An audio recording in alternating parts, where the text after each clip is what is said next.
Welcome and good evening, and welcome to another presentation from the Sefer Publishing Group.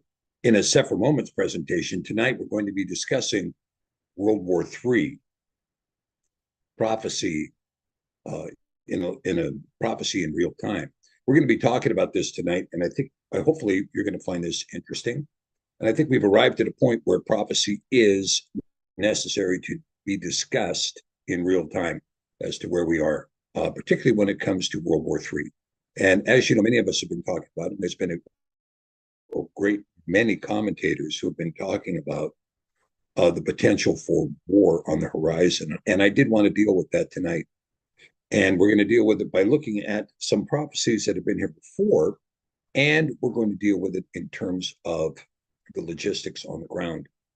So let me set the preliminary stage for us with kind of a real-time update. And I want to welcome all the subscribers here. Thank you guys for being a part of this ministry. Thank you for being subscribers to this. And as subscribers, you have the ability to engage in comment.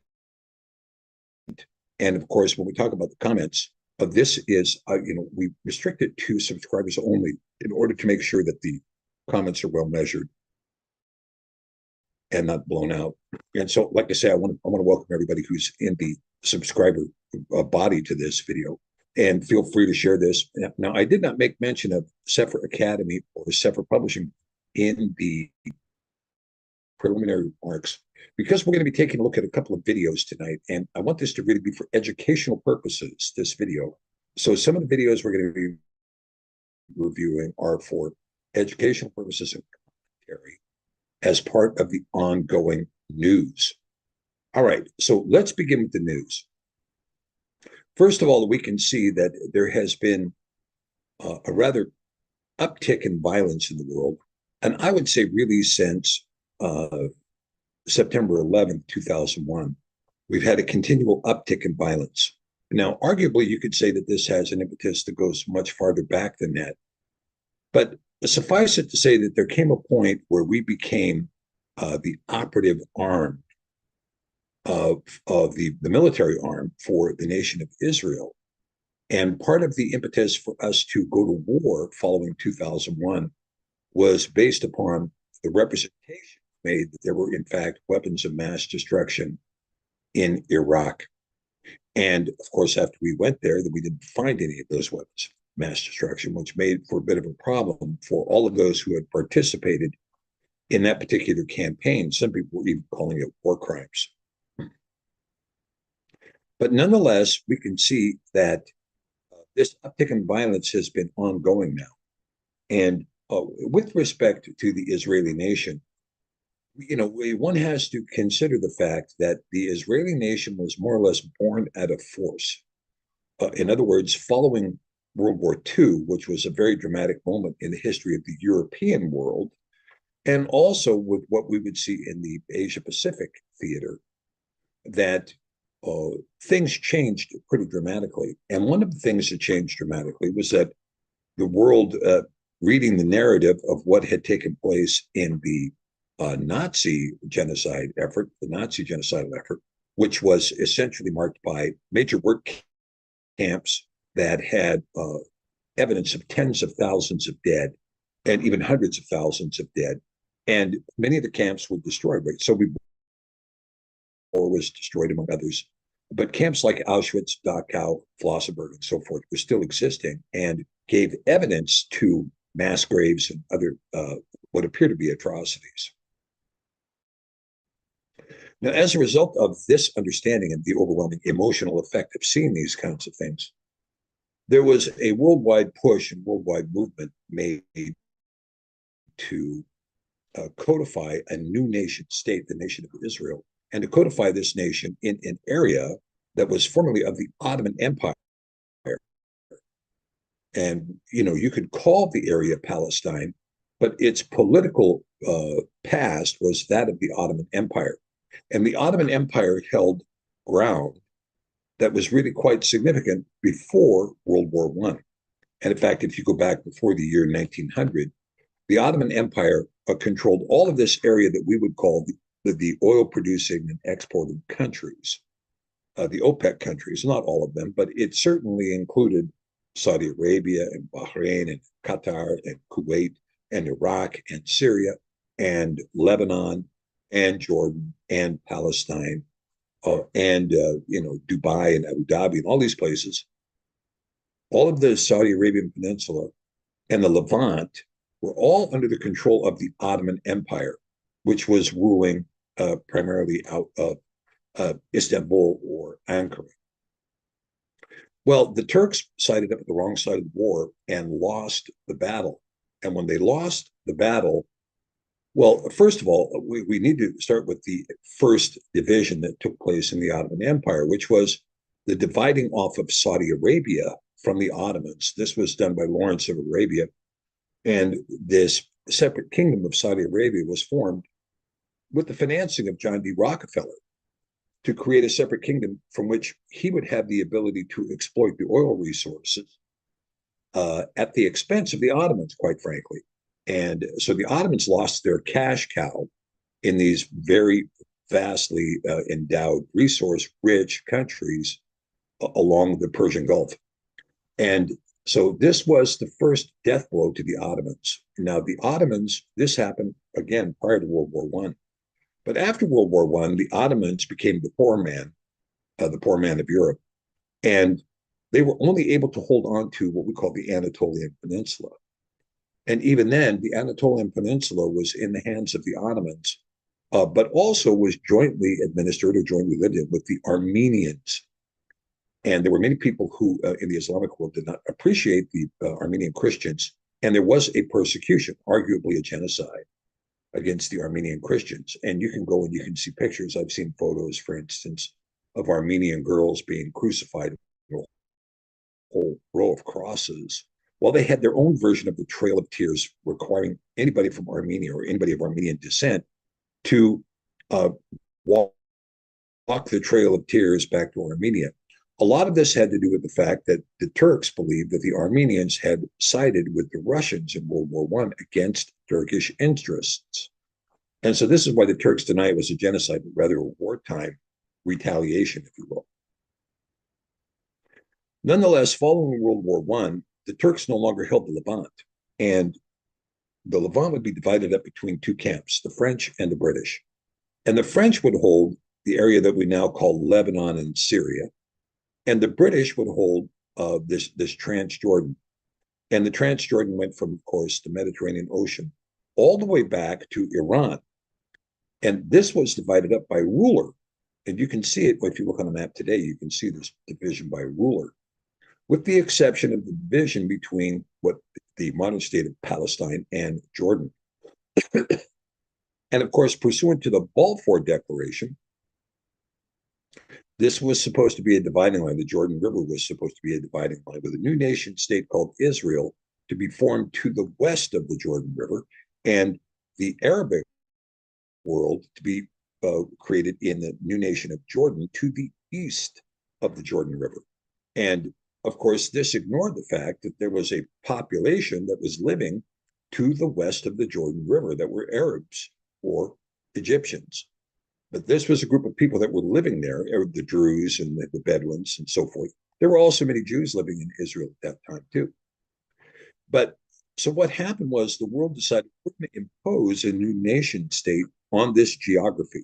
And it was done by rule, by UN Resolution S-181. And so the Israeli state was permitted. Let's say it was licensed by the United Nations. And after that, David Ben-Gurion on Shavuot, May 14th, 1948, signed the Declaration of Independence.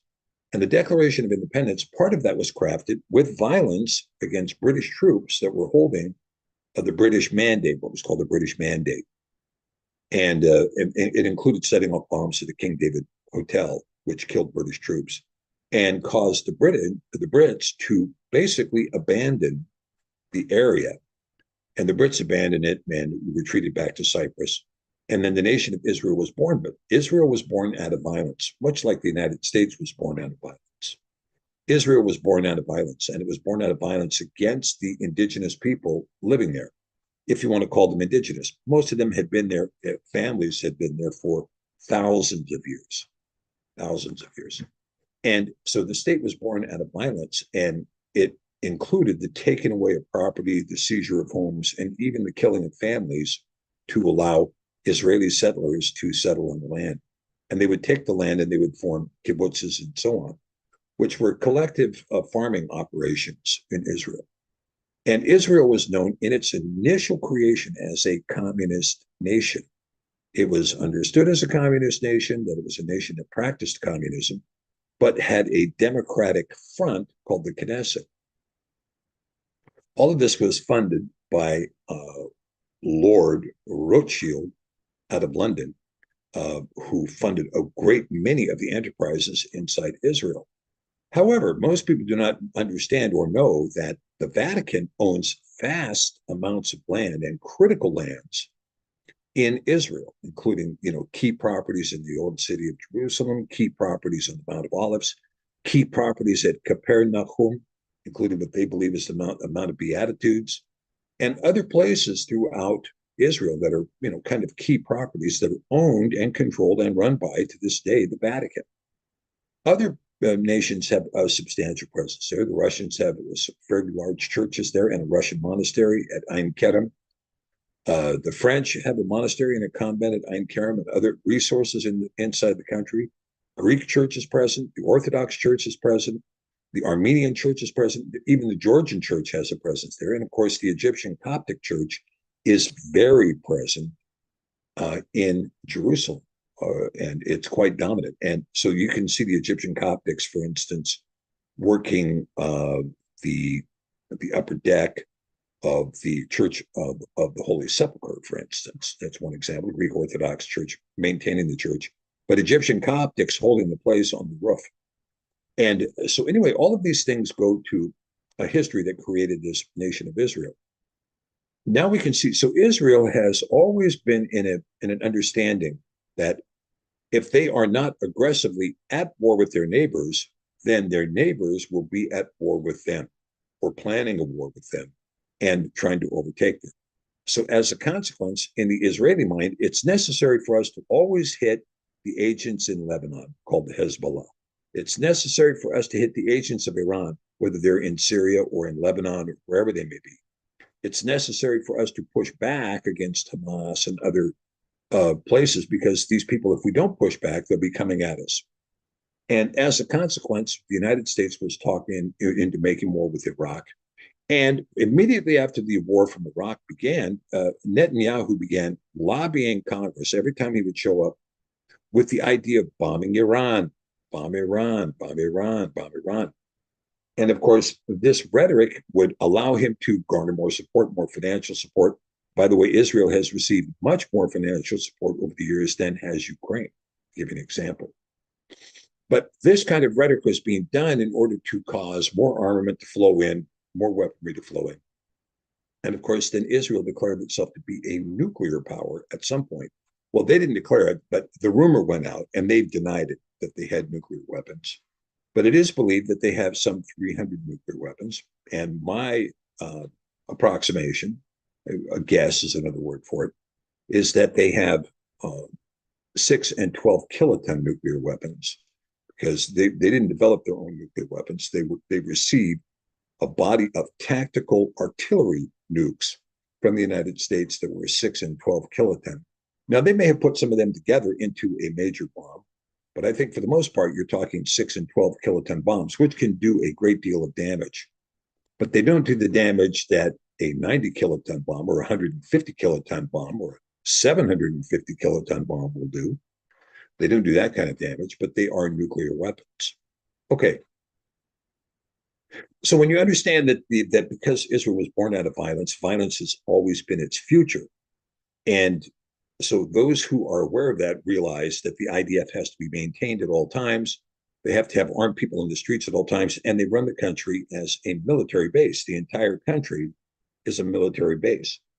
And so all of this was, part of the machinations, but ultimately the mechanics got caught up in their own mechanics, because of course, there's always been a claim by the indigenous people who were resident in the land before the nation state of Israel was formed, who said, hey, you took our stuff, you took our homes, you took our land, you took our houses, you took our neighborhoods, and we want that stuff back.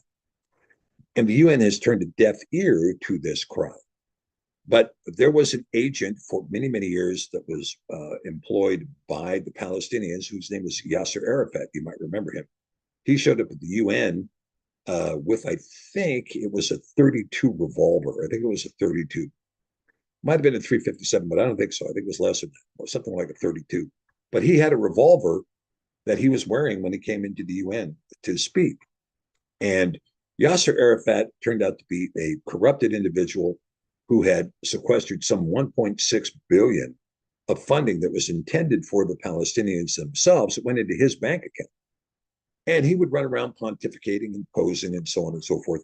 But he was a known entity and a known enemy, and Israel could deal fairly handedly with him. When he died, however, there was a large push that began to be made again by the Palestinians saying, we want a separate country. Now, this argument is a difficult argument because when you look at Israel, Israel does not allow Palestinians to vote, because if they did, the Palestinians would have the majority and the Jews would be immediately voted out of office, and it would be virtually an entirely Arab or Egyptian Arab Knesset running the country. So because of this, they have to make sure that they do not allow most of the Palestinians the right to vote. So they're sequestered in areas of Samaria, which is north of Jerusalem, Judea, which is south of Jerusalem. This is called the West Bank, and then the Gaza Strip. And these groups are not allowed to vote. There are Arab Israelis who do have Israeli citizenship, who live in Jerusalem, who live in Haifa, who live in all the other communities, Abu Ghosh. And these Arabs do have the right to vote, but they're always in the substantial minority, so that really, quite frankly, it is an apartheid regime.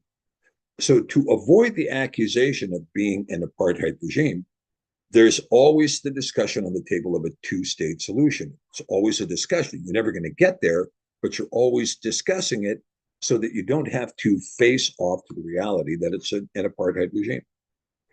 And so this was another dynamic that was going on there. Now, with the death of Yasser Arafat, we saw the Palestinian Authority begin to rise as the single authority among the Palestinian people.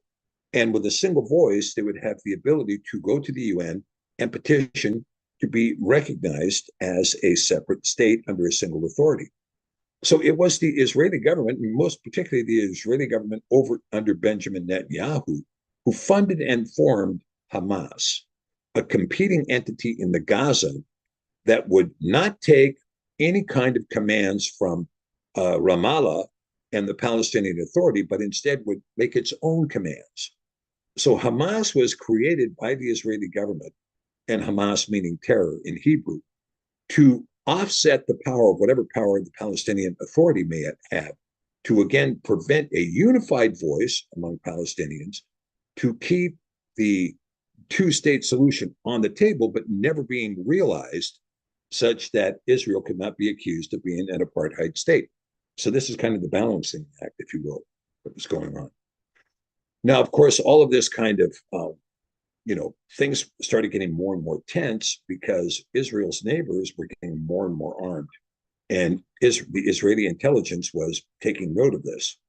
They're seeing, for instance, that Iran is beginning to develop hypersonic missiles, and that they've got thousands of missiles, maybe hundreds of thousands of missiles, maybe even millions of missiles. The claim right now is that Hezbollah has over 1 million missiles ready to go. That's a lot of missiles. And so because of this, and seeing that they do not have the defense for the hypersonic missiles, Israel becomes more and more tense, recognizing, look, we're going to have to do something here, or we're just going to become sitting ducks. And so the idea was to more or less force America's hand to come in and push back against Hamas, Hezbollah, and Iran, and the Houthis in Yemen, while we still had a chance. While there was still some chance of us meeting them head on with armament on armament. And this is a big, when you understand that dynamic, you can understand and you can see very clearly the United States is failing and is now we're wandering aimlessly. We're lost at sea, if you will. Okay, so this dynamic is what's going on in the Mideast. Now, in the meantime, you have the Western countries, which have run up a debt load that is just absolutely unimaginable. And the United States is now over 35 trillion and is accumulating $1 trillion in new debt every 100 days, with the expectation that, and that's picking up speed, with the expectation that we will hit $100 trillion in indebtedness by the time we get to 2030. Jamie Dimon is the one who said, we're just going to ride this pony until it breaks. There's no intent to stop this manipulation, but the intent is to loot this manipulation for as long as you can, and then try to walk out with as much wealth as you can garner before the system collapses. This is the thinking that's going on in the financial circles. Well, part of that thinking was, well, we might be able to offset this if we can get our hands on a greater valuation in commodities. And of course, the most resource-rich nation on earth is also the largest nation on earth, namely Russia. And so the thinking was, if we can break up Russia, engage in regime change, and we don't like those Russians anyway, then we can take the $75 trillion they have in hard commodities, and that becomes our wealth. We'll just steal it from them, and that becomes our wealth. Well, the Russians were not too keen on that idea, as you might imagine. And so then the Russophobes that were existent in the American Congress, which are many, and the neocons all joined horses together, got on the same horse, and began talking about the idea of destroying Russian wealth.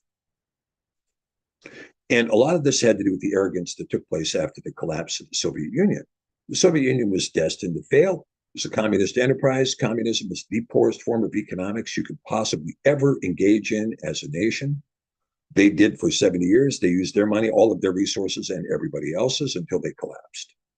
So as a consequence, you can see that when they collapsed into starvation and deprivation.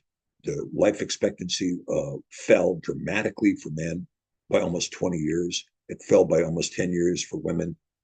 It was a very difficult time of deprivation for the Russian people.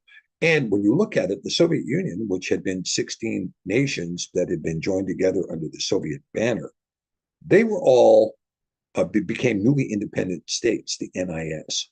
This included Ukraine, which had not existed as a state prior to the Soviet Union. Ukraine is a word meaning frontier, the frontier of Russia. And this frontier was always a part of Russia under the czars. It was carved out as a discrete area under Nikita Khrushchev in the 1950s. And to this date, it really is not a perfected nation under UN protocol with metes and bounds and so on and so forth. At any rate, it was the design of a certain State Department under Hillary Clinton to upset this apple cart and to basically engage in a color revolution in Ukraine with the idea of establishing a NATO base in Ukraine, and doing so by moving out the existing leadership, the existing government, pro-Russian government, and putting in a pro-American government, and that would then engage in the behest of the United States. Well, this became actually an illegal act. It was a series of war crimes and crimes against humanity that were committed by the U.S. State Department to engage and feed a civil war in another country using U.S. dollars to do it, and to actually bring in special forces who were sniping civilians in downtown Kyiv in order to drive a frenzy that would result in a revolution, that would, in a coup, that would overturn a duly elected government and instead impose a pro-American regime that then began to embark on the development of Nazi ideology inside Ukraine. And the Nazi ideology was kind of slow to take off. There were Nazi factions inside of Ukraine. For instance, Azov Battalion, which is very much a self-identified Nazi group. The Right Sector, another self-identified Nazi group. Svobodna, which was another self-identified Nazi group. And these were followers of Stepan Bandera, a Ukrainian Nazi leader who joined with the Nazis when the Nazis invaded Ukraine. And he himself was personally responsible for the slaughter of over 100,000 Jews in Ukraine. And Ukraine had one of the highest slaughter of Jews of any nation in the Axis bloc. Ukraine was number one, Belarus was number two, Poland was number three. Germany was way down the list, as was Hungary. And so, anyway, so when you see this kind of a machination that took place in 2014, a lot of this was done through Russophobia because the Defense Department in the United States, the military industrial complex, always enjoyed the fact that, gee, the Russians are coming, the Russians are coming. Because the Russians are coming, we need more money for this, we need more money for that, we need to have more money for this and more money for that. And now we're at a point where $1 trillion a year is being spent on defense. It is not only is it the highest total of money spent on defense of any nation on earth, but it totals more than all the other nations on earth combined being spent on defense. And even then, we don't have competitive military assets. We don't have hypersonic missiles. We don't have air defenses. We don't have the full replete drone mechanism that we've got that Russia's got going on. We don't even have the Navy that China has going on. How is it that China's Navy has surpassed our Navy? It's because when we're spending much more than Russia and China combined in a military budget. Well, because we're paying personnel costs. And we're paying, with the development of the F-35, which was a complete disaster, the mothballing of the F-22, which was a complete disaster. So with this kind of a thing going on, now you can see that this mechanism into war is now beginning to fan and beginning to get inflamed. And then somebody lit the kindling after Joseph Biden, the Catholic Joseph Biden, got elected to the office. And I use the term got elected loosely. Let's just say, well, I mean, he was elected by the Electoral College, and Mike Pence signed off on that election in Congress. And so as a consequence, Joe Biden did take the office, took the oath of office, and did take the office. And after he did, of course, game on. Let's go to war with Russia if we can possibly put it together. Their expectation was that Russia was going to field the army they had in 1992, a very weakened army, a poor army from a poor country who was going to be out there struggling like Saddam Hussein against the vaunted American military. They were shocked to learn that Russia had many, many sophisticated weapons about which they knew nothing. And the Russians began to use those weapons, and then they began to call up their troops.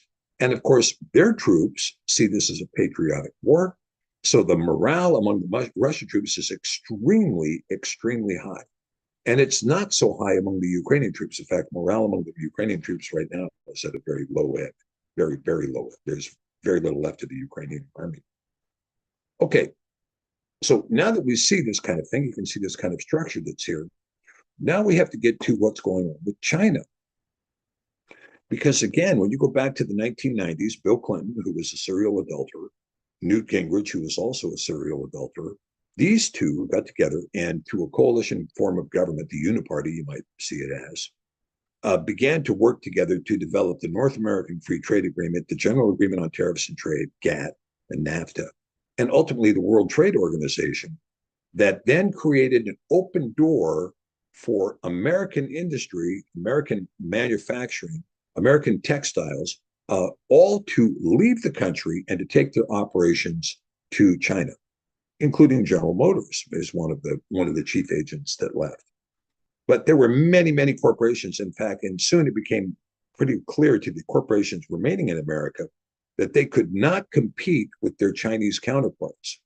And so what few manufacturing and industrial concerns we had in the United States packed it up and shipped it out to China. And then we were importing from China. But of course, you might recall that during this period of time, there was a tremendous amount of trade imbalance going on. I mean, we're talking about, any given year was 200 billion, 300 billion, 500 billion. And finally, it was 800 billion, 900 billion, even $1 trillion in trade imbalance between the United States and China. We were importing $1 trillion more than we were exporting. And this was literally transferring all the wealth of the United States to China year by year. And so an attempt was made to address that by imposing tariffs and trying to set up some economic incentives to bring American manufacturing and industry back home. And this was done during the Trump administration. But quite frankly, it was a day late and a dollar short. And after the collapse of the Trump administration, we get to the Biden administration, and Biden is working hand in hand to make sure that China secures a complete monopoly on industry and manufacturing, agriculture, textiles, et cetera. With the exception, they might have some competition from India.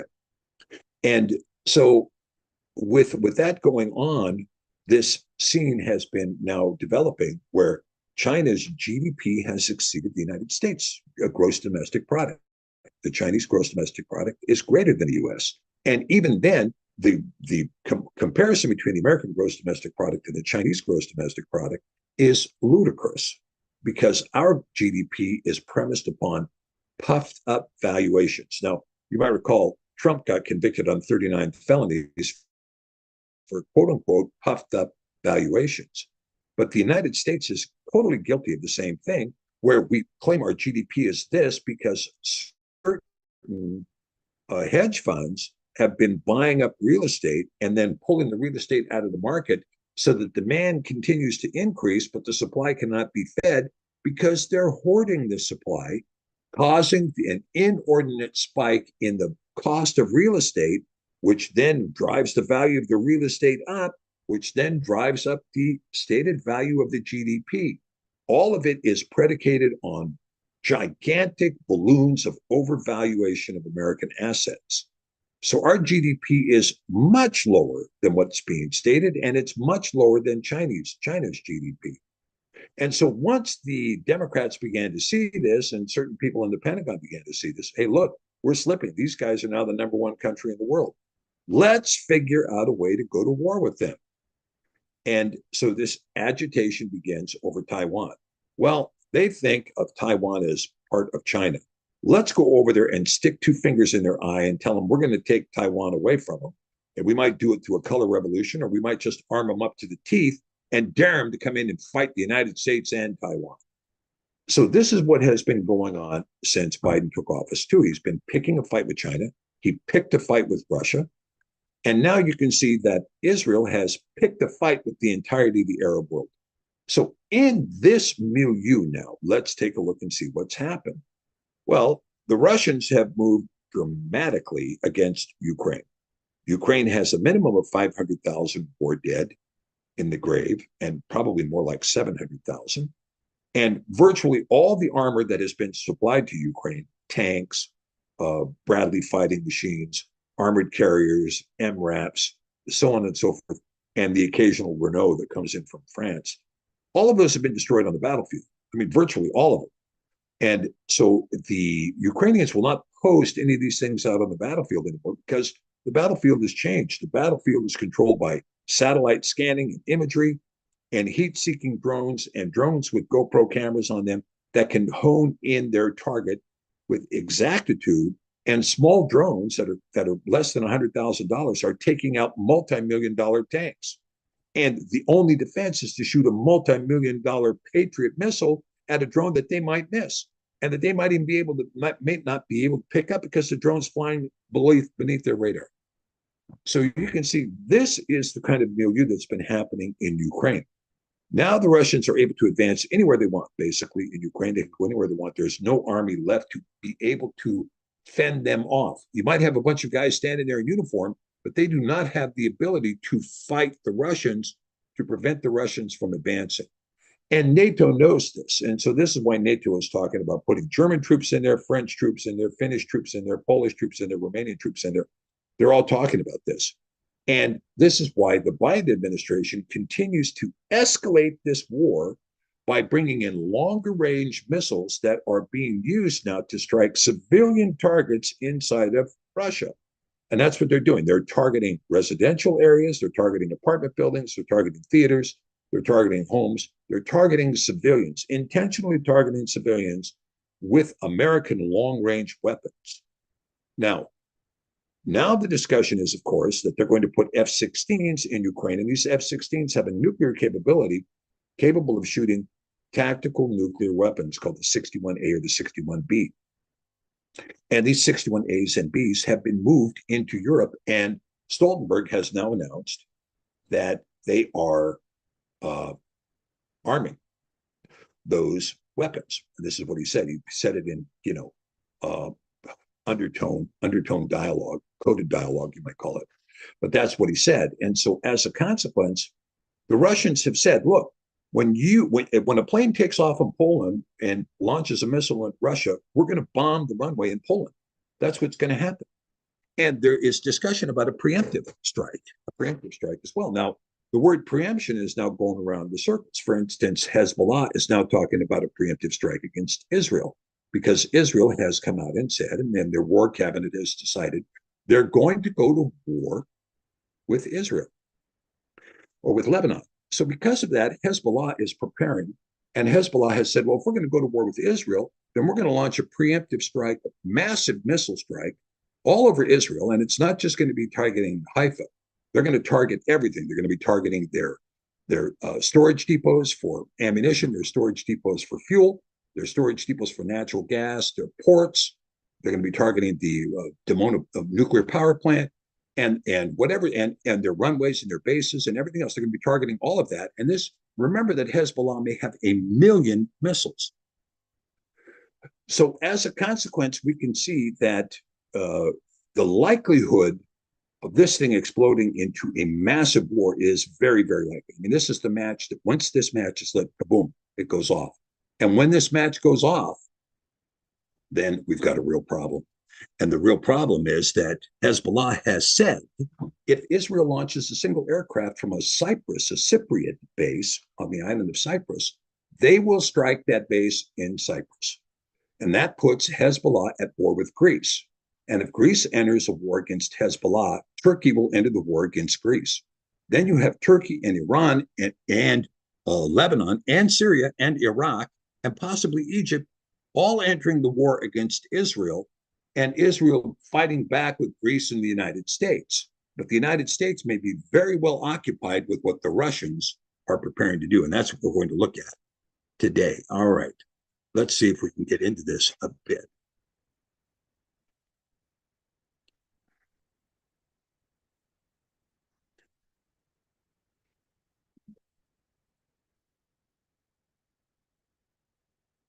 Okay, wait a minute. Let me try this again here.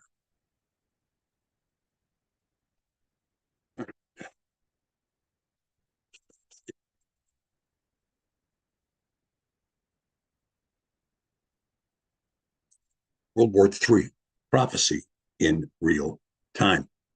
All right. Now, before we get into this, let's see if we can get opened here. Just a minute. I want to see if I can get open the Henry Groover prophecy. And let me see if I can share this.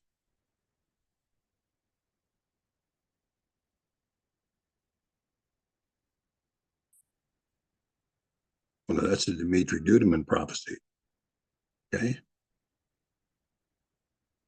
Let's take a listen to that for a second.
You can't hear it. Okay.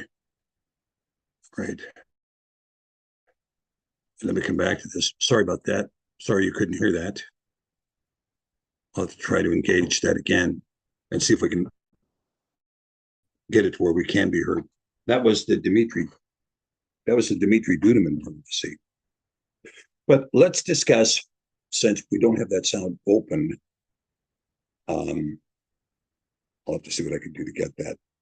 But let's finish discussing what we're talking about here. Let's go back into our PowerPoint, since that does not require audio, and we'll see if we can get that going. Okay.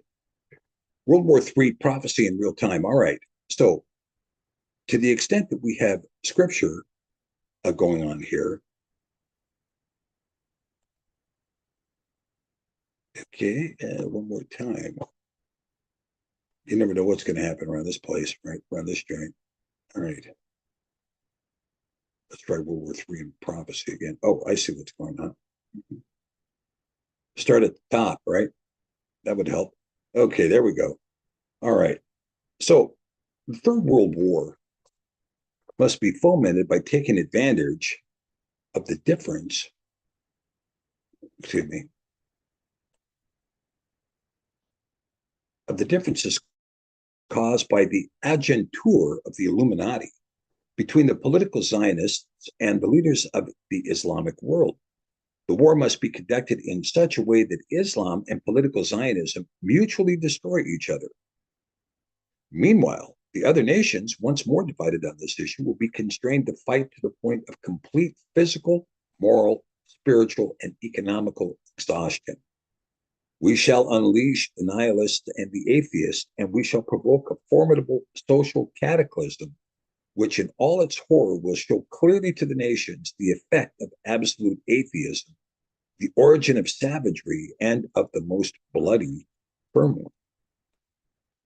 Then, everywhere, the citizens obliged to defend themselves against the world minority of revolutionaries will exterminate those destroyers of civilization, and the multitude, disillusioned with Christianity, whose deistic spirits will from that moment be without compass or direction, anxious for an ideal, but without knowing where to render its adoration, will receive the true light through the universal manifestation of the pure doctrine of Lucifer, brought finally out in the public view. This manifestation will result in a general reactionary movement which will follow the destruction of Christianity and atheism, both conquered and exterminated at the same time. This is Alfred Pike's letter to Mazzini. Now, Alfred Pike was a very interesting fellow who laid out the battle plan for 3 world wars. And Alfred Pike, interestingly enough, was also a Confederate general, a top Mason, a 33rd level Mason. And he and Mazzini were the ones that would found the mafia in the United States, the mafia. And the mafia was at all times a secondary government permitted in the United States to operate by the authority of the Vatican. Okay, all right.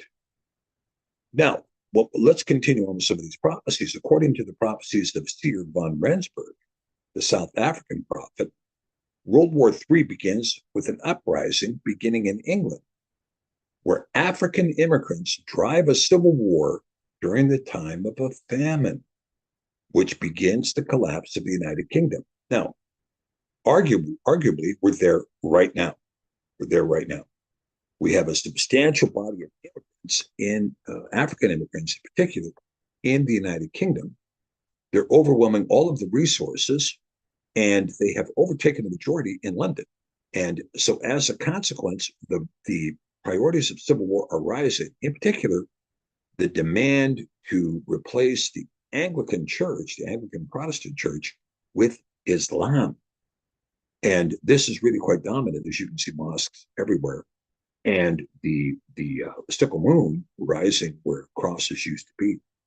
And so Islam is very likely to overtake and become the dominant paradigm in the United Kingdom. And the English, the Welsh, the Scots, and the Irish that have occupied the island, and the Manx, if you want to count them as well, that have occupied, and the Cornish, that have occupied the island from time immemorial, are going to lose their place to a civil war. And the famine is also coming. You know, I just read the other day that all of the major supermarkets in the United Kingdom, Aldi's and Tesco and others, are no longer going to allow the use of cash or the use of a card, but you're going to have to use a fingerprint or facial recognition software be able to buy anything in the store. In other words, you're going to have to use the market beast to be able to purchase anything at any of the major grocers in Britain. I mean, it's literally all of the major grocers in Britain are going to this encampment. Okay. So the famine is now coming to England. The famine is going to be coming with earnest to the point that now they're requiring everyone to register their chicken, even if they have only one chicken, or face a 5,000 pound fine. So people are registering their chickens, and they're going to be forced to terminate those chickens when the chicken has been determined through a PCR test to have the bird flu. And so the food shortages are on the way. So the famine is coming to England. The collapse of England is coming, and an uprising in terms of going into a civil war, according to Seer von Rensburg.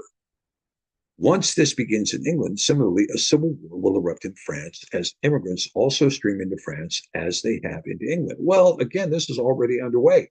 I mean, you've seen the footage inside of Paris, what's going on in Paris. I mean, Macron is lucky that they didn't drag the guillotine out on him here just 3 months ago. And here's this banker trying to pretend he's a political scientist, and he doesn't know what he's doing. And he has driven France to the brink of a world war with Russia.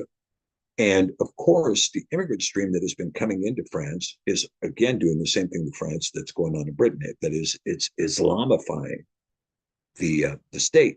Okay. However, von Rensburg predicted that a dreadful civil war would break out in Russia.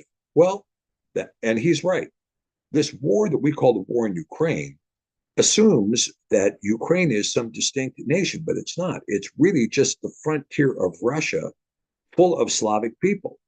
Now, the Slavic people vary from Belarusian to Ukrainian to Estonian to those of St. Petersburg to those of the Caucasus.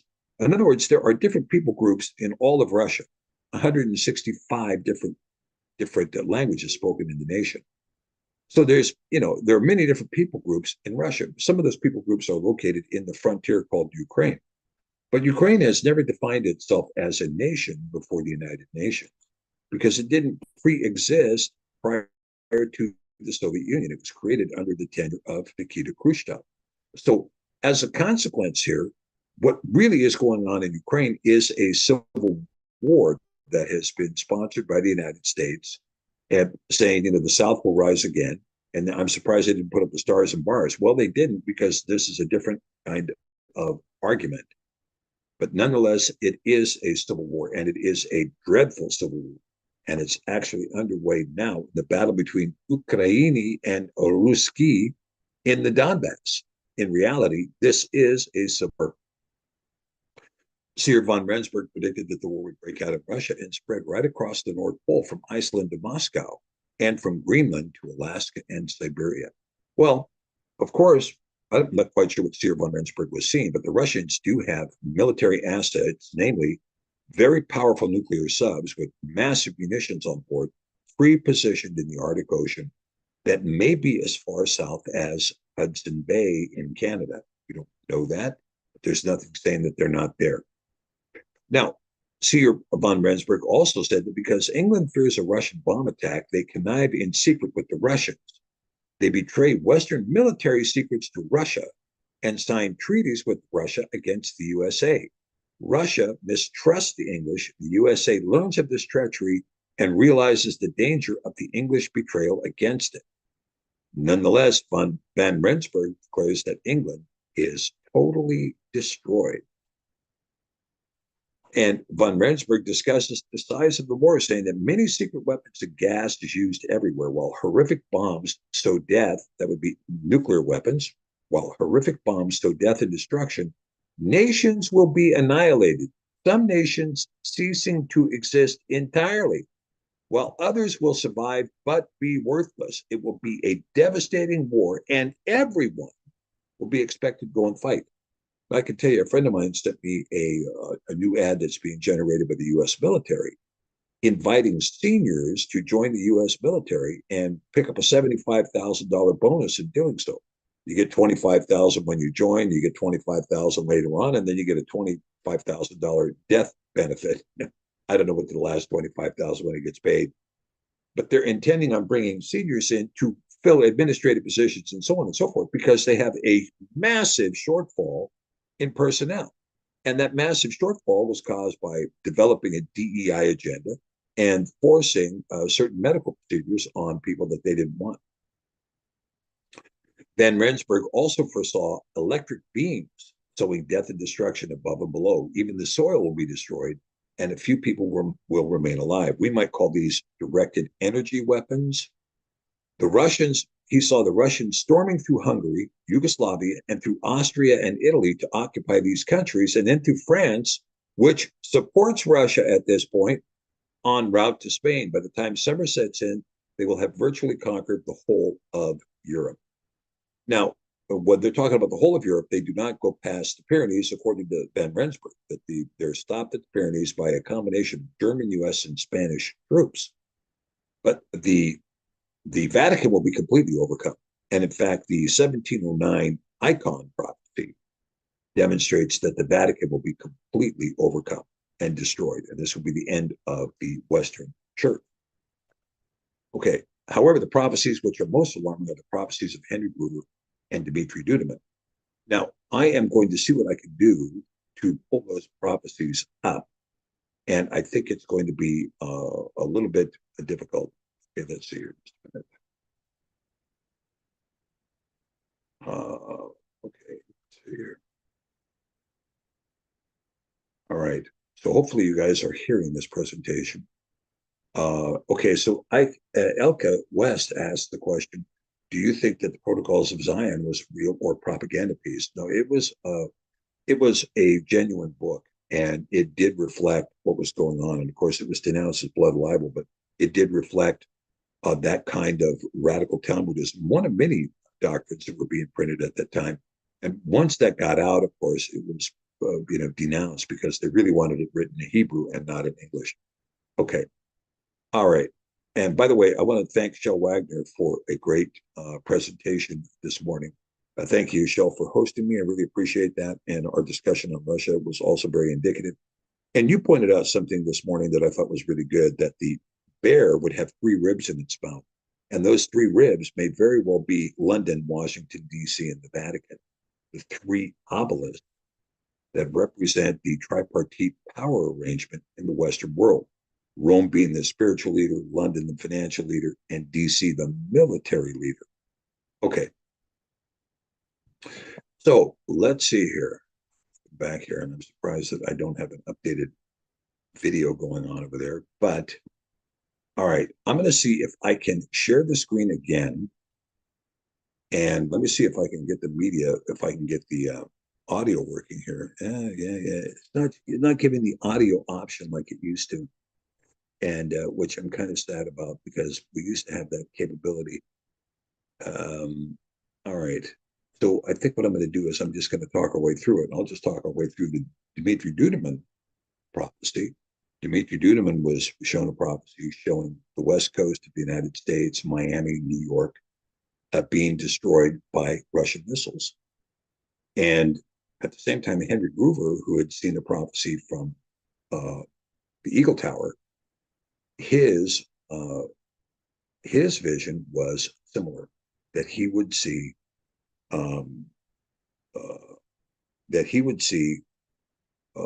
the destruction of Seattle, San Francisco, Los Angeles, San Diego, New York, and Miami, and done also by this was also done by submarines, right? And so Cheryl Crawford asked, did Edgar Casey from the Mystery School speak prophecies of war in our time? Now, that's a good question, Cheryl. I didn't look at Edgar Casey, and I didn't look at Nostradamus either about these prophecies. They may have said something concerning this. But I can tell you that the prophecies we are dealing with, Dmitri Duduman and Henry Gruver, they all see the same thing. And, similarly, there's other prophets today that are saying the same kind of calls. Now, one thing that we do need to know about these kind of prophecies that are being said is that we can see that the hold on just a minute here. Collapse that. The prophecies are all saying that this comes from a nuclear strike. Now, there's been a very interesting discussion about this because Russia has deployed all of its advanced submarines. Yeah, thank you, Shell. Appreciate that. They've deployed all of their submarines against the United States. There's subs off the Pacific coast, subs off the Atlantic coast, and of course they have a flotilla in Havana. And the flotilla in Havana, and one of the things that was seen by Dmitry Duduman was that there would be missiles and other attacking agents launched from Mexico, from Nicaragua, from Cuba, and from some other country he didn't name. Well, that could very well be Venezuela. There's been Dave Hodges recently did a presentation on the number of Chinese troops that have entered across a wide open border, that they're entering to the tune of 10,000 a month. And so there already may be something to the tune of 350,000 Chinese troops inside America. That Venezuelan troops have entered, that Azerbaijani special forces have entered.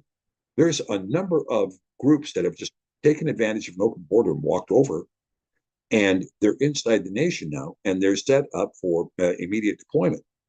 But should the Russians decide to launch, they could preemptively launch against the United States and destroy our ability to retaliate, because it takes us 10 minutes to launch the first missile, and Russia will hit all of its targets within 6 minutes, given where their targets are, given where their launch systems are now located. Now, will Russia do that? Well, Russia's been very reluctant to do that. However, because the United States cannot see beyond its own myopic self, we keep escalating, and we keep thinking that we're going to put an F-16 in the air with a 61A tactical nuclear weapon on it to strike some target inside of Russia. When that happens, every single NATO base in Europe, the exception of those bases in Turkey, would be my guess, but all of the bases in Europe are going to be completely annihilated within 5 minutes, and there will be a massive launch against U.S. targets. And so basically, the United States will not exist as any kind of a significant power at all. At all. It will be completely gone. And Henry Gruver's vision showed New York City being completely evaporated, the whole place completely gone. Okay. Now, so with that being said, these are the two prophecies that have been dominant for a long time, Dmitry Duduman and Henry Gruver. They've been dominant since the 80s and the 90s. There have been many other prophets that have seen many other things recently, and it's very similar. And so what I would say to you is this, that the precipice of, we've arrived at the precipice of war. And the question is, will our leaders turn from their wicked ways and take us back to peace? Or do they have a hook in the jaw that's going to lead us into World War III? That is a significant question. And under the current circumstances, I think they have a hook in the jaw. They can't walk away from the mess they created. It would be easy to do. Just turn and walk away. Say, we're not going to do this anymore. Walk away and make up with Russia. Allow them to put the civil war to bed and to calm their own nerves and get back to business instead of war. But because we can't do that, so the likelihood is this: when we look at the prophecy and we look at the current machination, the strong likelihood, given the Albert Pike letter about Islam and Zionism fighting each other to the death, is that the strongest likelihood is that this flame that has been lit in Israel cannot be extinguished. Israel does not believe it has a chance. It has an existential threat facing it, and it either lashes out in war to attack those forces that are immediately on its border to win against those forces, or Israel ceases to exist. Hezbollah has been preparing for this war for a long time, and they're waiting for this thing to touch off. And when they do, they may not even wait off. They may launch a preemptive strike. Now, if that happens, that war is going to quickly burn out of control. That fire is going to blow up like putting a puddle of gas in your front yard. It's not going to light. It's going to blow up. And when it blows up, that thing is going to go completely ballistic throughout the whole region. And everybody's going to use every weapon they have in a very short period of time. And this is going to expand into uncontrollable forces worldwide that is going to cause people to start pulling the trigger and asking questions next. right? Afterward. And so I think that that unless we get some sanity, and we get some sanity in the very near future into this world, that this war is going to be satisfying these prophecies that we have been seeing given. Okay, all right, and yes, and Rick Johnson is of course be laying out graves to Yahweh. Yeah, thank you, Rick, for laying this out. And I think this is correct that we praise Yah in all circumstances and recognize this, that even if this war does come down and does its thing, we do not know the total result of this war. We don't know the places that are going to hit. We don't know the bombs that are not going to go off. Ones that do, maybe. There might be many that don't. We don't know. We don't know what targets are going to be hit. We don't know the extent of the damage. We don't know where these places are going to be. Uh, we do know that Babylon the Great is going to be burned up in a single hour. This we do know. Babylon the Great is going to go in a single hour. And we know also the truths of the book of Chazon or Revelation. That book is true and delivers the truth. And because it delivers the truth, we can have a pretty good idea of what we're going to see on earth. And so the question for us is this: can we trust in Yah in our thinking and in what we do and how we walk? Can we trust? And if so, then let us be brothers and sisters to one another. You know, Stevie Wonder, he came out. I was watching him do a video on this new instrument called the harpeggi. And just to give a little credit to the guys who developed the harpeggi, what an instrument this is. This is one of the most significant inventions in an instrument, really, since maybe the creation of the Hammond organ. It really is quite phenomenal. And he was, anyway, he wrote a song and he said, when do we find time to love? You know, we found time to war here and to war here and to war there and to do this and bomb these people and blast those people and threaten those people and sanction those people and then come back and bomb you again and bomb here and bomb here. And he asked the question, when do we find time to love? This is the song that he wrote, right? And of course, you know, Stevie Wonder, I mean, what a gift. He's got a great vocal gift. He has a great musical gift. But, you know, I mean, he was, you know, in his Songs in the Key of Life album, um, you know, took 7 Grammys when it was released. It was the most significant album that had been released in decades, and and his talent is still present. It's still obvious. And his teaching in the song, when do we find time to love? This is something that Americans must do. We must stop. We must stop. We must stop with the violence. We must stop with the armament. We stop with this ridiculous. Stop with the empire. Stop with the world being the world's policeman and the world's bully, and instead become people who look after the world as proper stewards in shalom, in the shalom of Yahusha, right? In the shalom of Yahusha. Yah's word is better than life, says Aaron James. It is so true. It is so true. Okay, so if there are any questions, uh, go ahead and give me an idea. If there are any questions, I'll be happy to answer some questions on this issue. I'm sorry, my technology again is not functioning the way I would like it to function, because I really wanted to present both of these videos of Dudeman's prophecy and Henry Gruber's prophecy, but I cannot get this aspect of this particular browser work. Okay. Um, yeah. So Bill says all politicians should play Russian roulette and see who wins. Yeah. I mean, I think that's probably a really good idea. You know, the you know, I mean, the politicians are never the ones that do the fighting, right? They pick the war, and then your kids do the fighting. And okay, so here Tammy asked the question: do I think Joe Biden will be removed from office? Well, there's a whole lot of discussion about this. This is actually a war going on inside the Democrat Party because they do want him removed. They do not see him as a viable candidate in November, even though they're going to try to prove his viability at the debate, and it may be him or maybe somebody in a Biden mask, who knows? But um, but I do think that uh, I do not think he's going to stand for reelection in November. I think it's going to be somebody else. Who that somebody else is another question. I don't think it's going to be Kamala Harris either. And so there's a large question as to who they're going to try to put back into the ticket. Let's see how that pans out.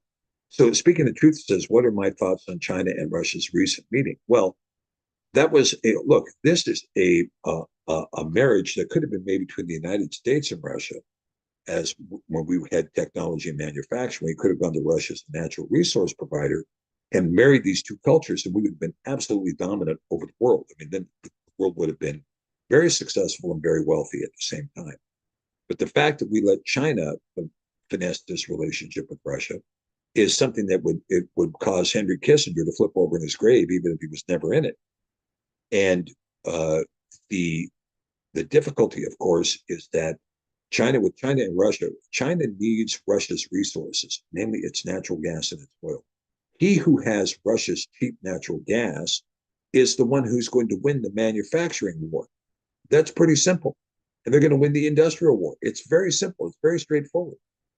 He who has to pay more for natural gas, pay more for oil, is going to be developing a more expensive product. So the relationship between China and Russia is now solidified, a hard relationship, and they're both looking at the United States as an adversary that is intent on destroying them. Now, China doesn't want to go to war, but the United States is forcing them into that position. Russia didn't want to go to war. The United States forced them into that position. Europe doesn't want to go to war. The United States is forcing them into that position in order to somehow cling on to American supremacy when we are no longer supreme because we gave away our technology, we gave away our manufacturing, we gave away our intelligence, we gave away our information. We allowed looters and parasites to skim off our wealth and sell it off to the highest bidder at our expense. And now that bill is going to have to be paid. And that bill is going to be paid in blood, the blood of Americans. So that meeting between China and Russia was extremely significant. They're now bonded tight in self-protection treaties, as was the meeting between North Korea and Russia, where they signed mutual defense treaties.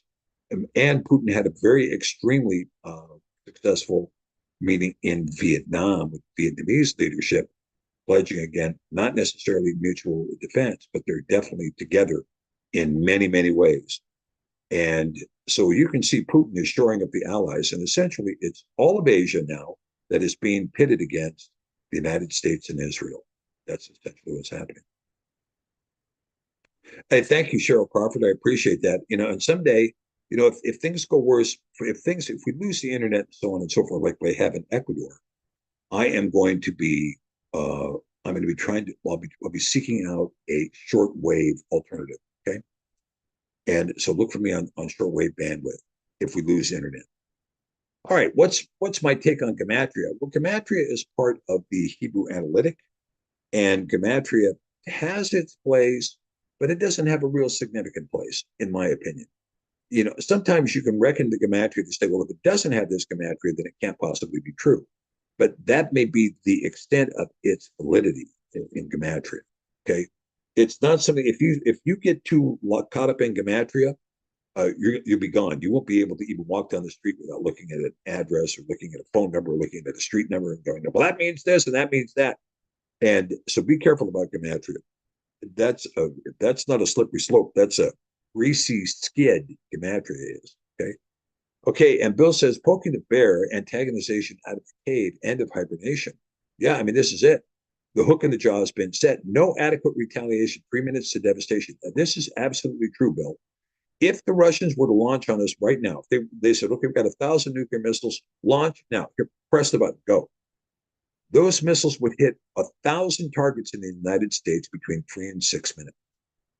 We would not be able to get off a single missile in retaliation because they would all be struck before one of them could come out of the silo. So what that leaves is any assets we have deployed elsewhere, like the 300 plus tactical nukes we have somewhere in Europe, and whatever nukes happen to be involved on submarines, Ohio class submarines that are outside of the United States and have not been targeted by Russians for destruction. And those missiles will be subject to the S-500 air defense systems in Russia, and the Russians will succeed in taking most of those down with their own hypersonic defensive missiles. They will also destroy all of the targeting systems that can be used by the United States. In other words, if we shoot up a missile, it has to be guided by a satellite to find its location. And the Russians will blow up those satellites, and those missiles will be rogue at that point. Okay, And Mariahu, I don't think I can do that. I don't think I can do that because I have them downloaded in a different way. Okay, all right, let's see. And then let's see. Okay, all right, let's see if we have anything else here. Are you a licensed ham operator? Not yet, Chad. Not yet. I've been trying to get my license all this year. I just have to stop spending so much time doing videos and I'd be able to get my license done. I'm going to try to get it done here before the end of this month, though. And NetStream Defender asked, is Joe Biden one of the Esdras feathers from his dream in 1213, in chapter 12 and 13? Biden is not, but the United States most assuredly is. The United States most assuredly is. And so that is a very good read, by the way. That's a very good read. I would suggest 4th Ezra, chapter 12 and chapter 13. You should take the time to read it and think about it yourself and think about what you see there, what you read. Okay. Okay. Okay. Let's see. Okay. Let's see. Okay. I'm not aware of that, Jim, but I'm not going to repeat it here. Okay. So at any rate, this is what the dynamics look like in terms of World War III. It appears to be playing out exactly along the lines as Albert Pike predicted. That would be the vexation that would cause World War III. It also appears to be running in the same line that was predicted by Steer von Rensburg. And von Rensburg predicts that Russia will completely overrun all of Europe, save Spain. There's also a 1709 icon that I did not mention. I wish I had the picture of it up now. I could show it to you. But the 1709 icon also predicts that Russia would come to war with all of Europe and would overtake all of Europe and would destroy the Vatican, destroy the Roman Church, and impose Eastern Orthodoxy over all of Europe. However, in all those cases, the prediction is that Britain is going to be destroyed. And von Rensburg saw Britain as being completely destroyed. But remember, von Rensburg really hated the British because of the Boer Wars, right? He was a Boer and he fought in he didn't fight in the Boer Wars, but he participated in the Boer Wars. Okay. And Todd asks, where is Jessica? Well, Jessica is actually in Portugal right now. And she is with the beloved Michael Finley and Yoka, his wife, and with the ministry down there, Beth Eden and Oasis, some others. So it's really quite good what's happening there. Another blessed place on earth. Okay, and shortwave radio receiver definitely on the proper supply list. Absolutely, get a shortwave radio, and you can get radios that crank too. You get the radio and you crank it, and it gives you enough of a charge to hear. These are like old World War II style, like radios that you would crank up, that crank the magneto to get the charge up, and you can get those radios. You get them pretty cheaply too. Okay, and let's see. Let's look at the first September book. Oh yeah. Yeah, well, thank you, Gunslinger AS. I appreciate that. Thank you very much. Okay, well, guys, I want to thank you guys for being part of today's ministry and a part of today's discussion. And I encourage you, join us at Zephyr Academy if you want to get into a greater detailed list. We have some things that are being revealed at Zephyr Academy that are really quite tremendous, whether it's in the Gospels or whether it's discussing the Egyptian Empire and the dating of the Exodus. We believe we found Joseph in the ancient Egyptian record. We found Moshe in the ancient Egyptian record, and when the Exodus actually took place. And we just haven't worked out the dating after that as to how that all manifests inside of the scripture and its discussion. Okay. All right. Let's see if there's going to be anything else. Okay. Thank you, Shell. And thank you, by the way, Shell, again, for your illumination on that business about bearing the 3 ribs. I think that's very possible. Those 3 ribs may be DC, London, and the Vatican. And Russia will take all 3 of them when this war gets going in earnest, because that is the head of the snake, if you will. Okay. Sherry Slama writes, and it shall come to pass that whoever shall call on the name of Yahweh shall be delivered. For in Mount Zion and Jerusalem shall be deliverance, as Yahweh has said. Yeah. And in the remnant whom Yahweh shall call you. Amen. Amen, Sherry. And that is really the truth of it. Speaking the truth says, blessing all and pray without fainting, and pray without ceasing too. Okay, guys, thank you so much. Blessings to you. Shalom, shalom. And we will see you next week. Okay.